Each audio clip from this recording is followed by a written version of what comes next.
Je me présente, Chantal Martin, je suis née à Moutier. J'ai fait ma carrière dans l'enseignement, j'ai commencé très tôt et j'ai terminé ce métier de professeur d'italien au lycée de Moutier. Et une fois à la retraite, j'ai été sollicitée à Tours-en-Savoie pour m'engager dans une municipalité.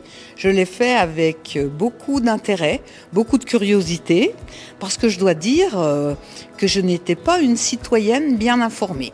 Donner du temps pour une ville, pour un village, ça rejoint un peu le métier de professeur, qui est quand même un métier d'accompagnement, de transmission et une volonté de faire arriver nos élèves à la réussite comme on le voudrait pour un territoire. En cette qualité de première adjointe à Moutier, j'ai travaillé avec mes collègues que je retrouve au conseil municipal, avec les services. J'ai apprécié leurs compétences, leur engagement. Monsieur Pancou qui nous a appris à s'engager à fond pour un territoire. Il a un dynamisme qui est assez extraordinaire. Il a une diplomatie, un art de concilier au niveau de ses interlocuteurs, au niveau aussi de faire partager un projet. Il est très fort pour ça. Et j'ai beaucoup retenu de sa manière d'être. Sans vouloir le copier, je n'y arriverai pas, bien évidemment. Lorsque j'ai été élue, il y avait quand même quelques temps que je n'avais pas présenté de délibération. Donc je dois dire que j'étais j'étais bien concentrée sur mon sujet. J'ai trouvé ce conseil très apaisé.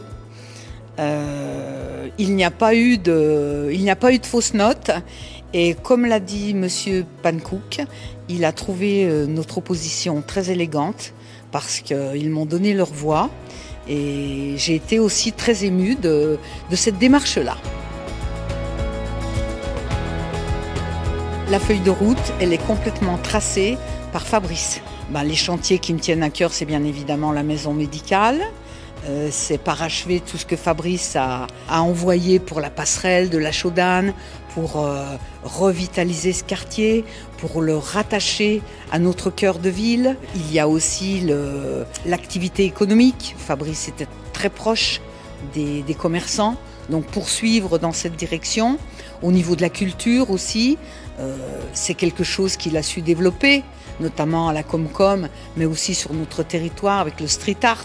Donc j'ai une formation littéraire, bien évidemment, ces chantiers-là me passionnent, y compris notre musée, bien évidemment. Alors à côté de tout ça, bien entendu, j'aime énormément lire. J'ai besoin aussi d'une dépense physique. Je nage toute l'année, je fais du vélo, maintenant à mon niveau, et le ski l'hiver, bien évidemment.